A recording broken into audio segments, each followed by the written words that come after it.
Hello, and welcome to the episode of Todd Talks. When Todd Talks, people listen.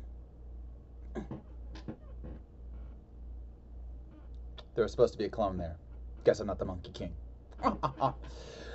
And today, we are talking about the death battle that just came out between Hercules and Sun Wukong, and Monkey wins.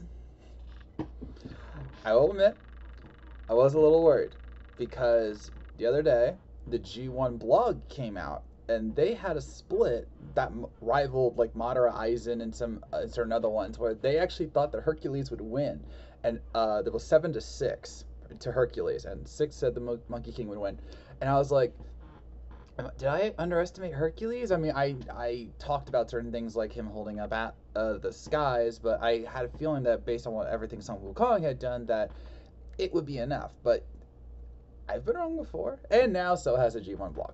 Don't worry, they've been wrong before. Remember Zatanna, Scarlet Witch? I do. Anyway, I was very happy with this fight, not just with the verdict, but I liked how they just broke it all down. This was a very fun mythological fight, and it was impressive the detail and scale that they went to try and prove these two's strengths and speeds and abilities and feats. Like they talked about how Hercules shot the sun, and they calculated that. That was really cool. And then with the Monkey King, they talked about how in one translation the monkey staff would actually hold up the galaxy, but that's not true. I think, as I said, I would have found out about that, but I would have mentioned that before. Um, it was important to determine um, the science behind the myth, which is arguably like one of the hardest things you can possibly do, because if you remember the Danny Phantom Jake Long fight when they had Butch Hartman show up, the creator of the show, of Danny Phantom, he, well, no, it wasn't Butch Hartman. It doesn't matter. When they had the creator on the show, they asked him straight up, "Hey, when you made this shot, were you thinking like, oh yeah, this is like this amount of force?" He goes, "No, it just looked cool."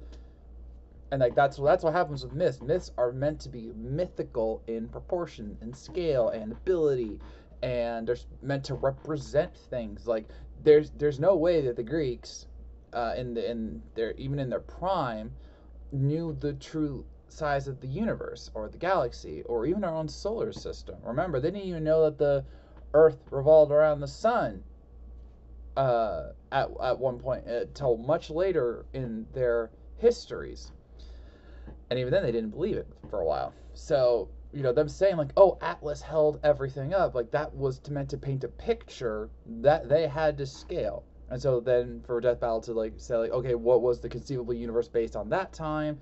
And it was basically infinity. That was really cool to see. And then with Sun Wukong, and between his origin and journey to the west, breaking down everything, like carrying the mountains, which I read about, but I guess I didn't realize that these were supposed to be like celestial mountains, or otherwise I would have mentioned that as how he was stronger than or Heracles. So I was really appreciative of just how deep they went with this, because it was necessary. It was absolutely necessary. And then with the fight itself, I liked 99% of it. I hate being that guy, but there are things like as a critic, as a fair critic, I like to say I'm fair. Um, there was a lot I liked. I loved the narrator. I loved the scroll. The voice acting was very fun, and there was plenty of references to both Heracles and Sun Wukong's journeys. One of my favorite was when he transformed into the three-headed immortal Monkey King, and Herc goes, multiple heads, of course, because he's fought multiple head beasts in his time, including Cerberus. So that was a nice little thing. And then the idea of them like using their heavenly forms, kind of like a reference to Chuck Norris versus Sega Sanshiro, was a nice little touch there too. My only real problem was the literal final blow, because they did the whole like, oh, and then And as their heavenly forms watched, their celestial bodies clashed at the power of heaven and Olympus, and the Monkey King won. I'm like, there was a spoiler in the fight. I don't know why they kind of rubbed me the wrong way. I don't know. I think it's because it was a little basic, I guess, maybe. I mean, it's like, oh, but they summoned their godly mights, and Sun Wukong won. It's like, yeah, but I don't know. It just felt a little weird that there's like, oh, it's the celestial bodies clashing, and then the earthly bodies clashed, and the narrator literally saying, oh, Sun Wukong won, by the way. Like, I don't know, just it felt a little off to me, but everything else was great. I loved Herc getting like flattened by the 8-ton staff in its original form.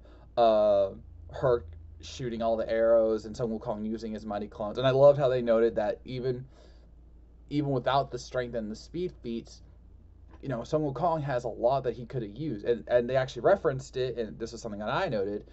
They referenced in Sun Wukong's breakdown that he had insects that would instantly put people to sleep. So, and they also didn't. I don't think they referenced this. If they did, I'm sorry. But Sun Wukong could also summon other gods to help him should he need it, and that's not unlike a Naruto summon, which is probably where they got it from. So, Sun Wukong just had all these different levels of abilities, and that was pretty cool. And I love the battle. I thought it was fun. I still think Tanjiro versus Jonathan Joestar is my favorite, but this is definitely in the higher tier. So, a very fun fight, and I am now on a 5-match winning streak. I'm 5-2 right now. So let's see if we can keep this going in the mid-season finale, because on July 4th, Independence Day, we are going to get the matchup that a lot of people have been calling for a while. Boba Fett versus the Predator. Ooh. Yes, it is the epic bounty hunter versus the hunter of all prey. And xenomorphs, but mainly prey. That might be xenomorphs. Could you imagine if we get a xenomorph reference? Aliens. I'm not saying it's aliens, but it's aliens. Anyway, so I'm very interested in seeing. That one will definitely be a 3D fight, so I'm very interested in seeing how that's going to play out. And with that, I'm in this episode of Todd Talk. What did you think of Hercules versus Sun Wukong?